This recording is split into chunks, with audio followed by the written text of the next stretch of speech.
Say your line exactly as I'm about to. Okay. Would that it were so simple. Would that it were so simple. Would that it were so simple. Would that it were so simple.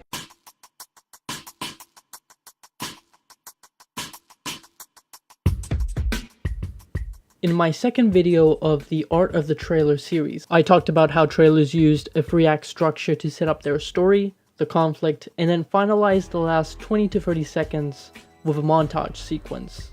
This is the most common structure you can apply to any trailer nowadays. However, it's not the only method in crafting a trailer. In fact, the purpose of a film or TV trailer is to engage audiences and spark their interest. And you can do that in any way possible. But is it possible to market a film with one scene? Let's break down 3 movie trailers that took this approach and see if it worked. That is one of the best goddamn steaks I ever had in my life. What's the family secret recipe? It's ground garlic and a little bit of soy. That's it? Yeah, that's it. That's it. I thought it was a family secret. It's a recipe. No. You said to me this is a family secret, and you gave it up to me, boom. Just like that. Black Mass is a 2015 crime drama that follows the career of American criminal James Whitey Bulger, and the film recounts his involvement in the mob and the FBI. When you watch the trailer, it focuses on a scene between Whitey and 2 FBI agents. The premise of the trailer is them eating dinner, and the trailer stays on that scene to the very end of the 2-minute runtime. However, the reason why this scene was strong enough to carry its own trailer was because it delivered 3 important elements that was needed to market the film to its audience. This includes the main theme, the tone, and the conflict that drives the story. The scene focuses on the main theme of the film. The trailer shows that something as simple as sharing a secret family recipe can result in larger consequences. I was just saying that. You were just saying gets people sent away. Just saying got me a 9-year stretch in Alcatraz. You understand? Just saying could get you buried real quick. As soon as Whitey makes it a clear point, the trailer intertwines with moments from the film with Whitey's speech on top, stressing the importance of loyalty and the consequences of spilling secrets, which in turn becomes the main conflict of the film.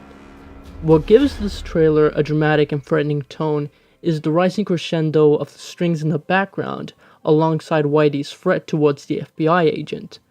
The trailer was able to provide a taste of the performances and the tension. It was also able to establish the tone of the film and pique interest in viewers with only one scene.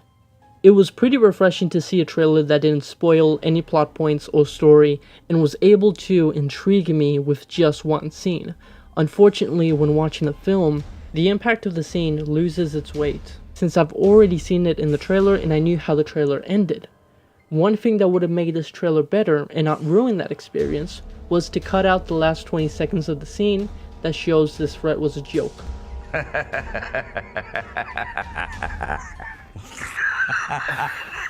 Look at his face. And just ended with an ambiguous ending.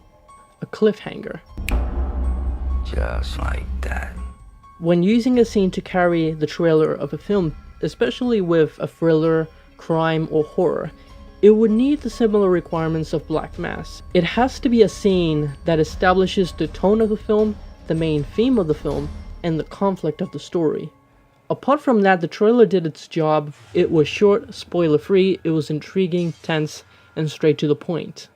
Just saying could get you buried real quick.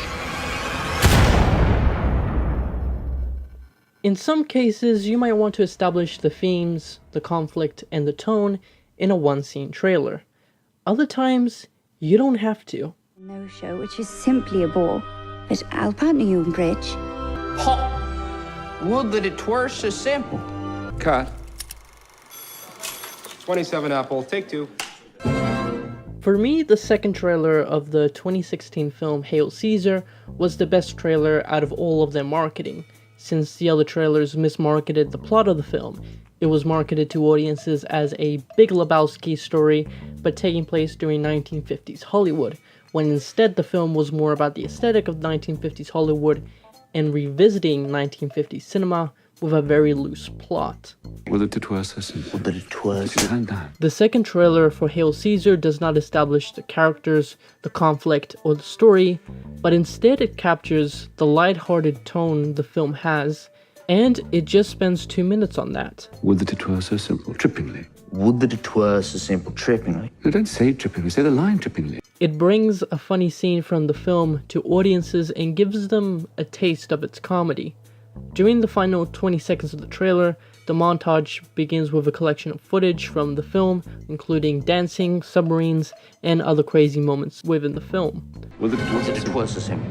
Would that it were so simple. Would that it were so simple. Would that it... All of this is happening while the director tries to teach the actor how to say his lines. By the end of the trailer, it ends with a resolution to the scene.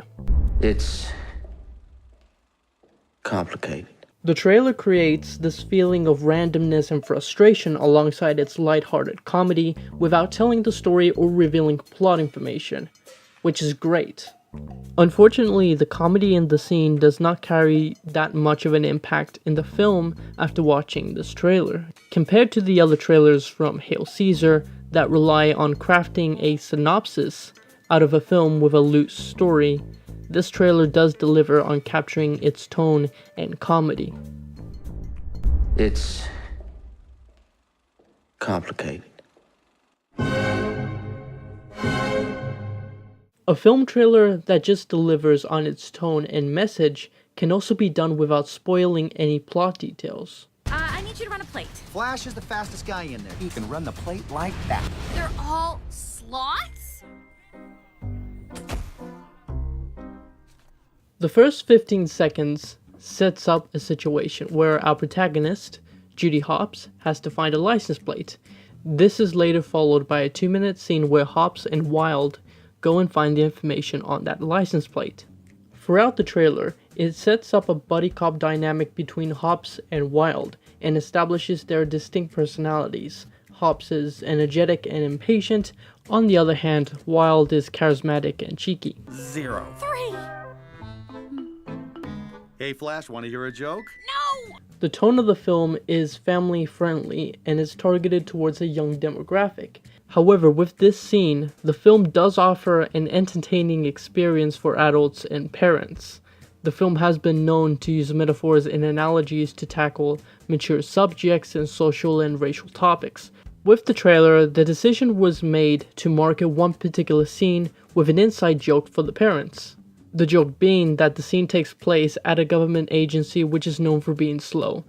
Nice to see you, too. The film does not offer any story details, but a quick glimpse at the plot of the film. Again, same issue with this trailer is its impact. After watching the trailer and then the film, it tends to lose some of its comedic edge. Hurry! We gotta beat the rush hour in. It's night! Overall, if you want to make a one-scene trailer, it needs to have 1 to 2 elements needed to be marketed to an audience. Number 1 is to establish the tone of the film. If you're going for suspense, comedy, thriller, or dread, you need to find a scene that delivers that. It can be dialogue-based, visual-based, or action-based, but it needs to establish the tone for its audience. Second is to establish the story or the main conflict that the film offers. This is optional, but it would be interesting to have the conflict established in one scene without spoiling any details about the plot, quite similar to Black Mass. And finally, the theme of the film. This is also optional since you want to stress what this film is about thematically. Is it about frustration, loyalty, discrimination? Establishing the theme of the film can help audiences understand what the film is going for and what type of story you want to tell. What is line?